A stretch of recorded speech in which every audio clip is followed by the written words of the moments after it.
ድንግልን ከደገፍክ የክርስቶስ ነህ፣ ድንግልን ከነቀፍክ የዲያብሎስ ነህ። አለቀ። የናዝሬቱ ኢየሱስ የሚለው ራሱ ቃል ትንቢት የምታውቀው የኢትዮጵያ ኦርቶዶክስ ተዋሕዶ ቤተክርስቲያን ብቻ ነች። የትኛውንም የፕሮቴስታንት እምነት ጠይቁ፣ የትኛውንም የካቶሊክ እምነት ተከታይ ጠይቁ፣ ማንኛውንም ሰው ጠይቁ፣ አንድም ከኦርቶዶክስ ውጪ ይሄን ሊያመጣላችሁ አይችልም። ሂዱና ጠይቁ። ኢየሱስን እኛ የምናውቀው የዛሬ 2000 ዓመት አይደል። ኢየሱስን እኛ የምናውቀው ከድንግል ማርያም ሲወለድ፣ ከድንግል ማርያም ከመወረዱ አስቀድሞ አለ እግዚአብሔር ወልድ አለ። በነቢያቱ የተናገረው እሱ ነው። እመጣለሁ ያለው እሱ ነው። እወርዳለሁ ያለው እሱ ነው።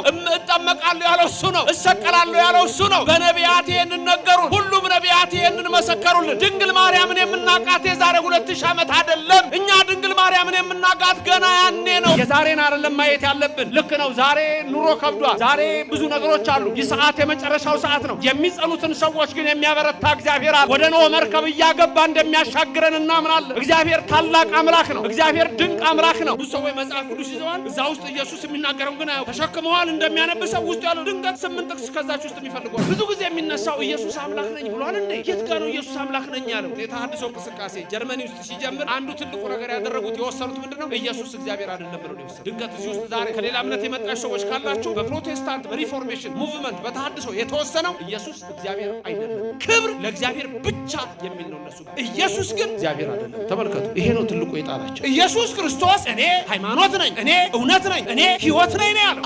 ፈጣሪ ነው፣ ወልድ ፈጣሪ ነው፣ መንፈስ ቅዱስ ፈጣሪ ነው። ሶስት ፈጣሪዎች አይባልም። ስንት ፈጣሪ? አንድ ፈጣሪ በመፍጠር አንድ ነው። ብዙዎቹ ያልገባቸው ይሄ ነው። ኢየሱስ ክርስቶስ እኔ እግዚአብሔር ነኝ ብሏል ወይ? እኔ አምላክ ነኝ ብሏል ወይ? አዎ። የት ያውቁታል? መጽሐፉ እያንዳንዱ ነገር ሚስጥር ነው በኢትዮጵያ ቤተክርስቲያን።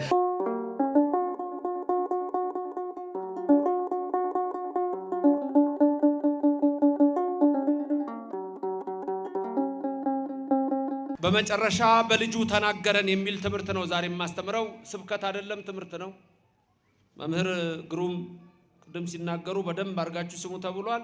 መጨረሻ ላይ ጥያቄ ጠይቃለሁ። ጥያቄውን ሙሉ ለሚመልስልኝ ሰው መጽሐፌን ሽልማት ሰጣለሁ። ትምህርቱ ላይ መጨረሻ ማለት ነው። በመጨረሻ በልጁ ተናገረን።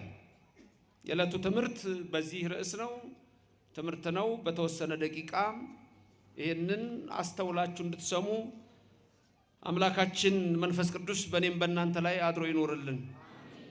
በሐዋርያት መካከል የነበረች ቅድስተ ቅዱሳን ምልዕተ ክብር ምልዕተ ውዳሴ መዝገበ ጸሎት አቁራሪተ መዓት ሰዓሊተ ምሕረት ምዕራገ ጸሎት ማምላክ ወላዲተ አምላክ በእኛም መካከል ትሁንልን። እግዚአብሔር አምላካችን የምንሰማውን ቃሉን በልቡናችን ሚስጥሩንም እንደዚሁ በአእምሮአችን እንዲቀርጽልን የእሱ ቅዱስ ፍቃድ ይሁንልን።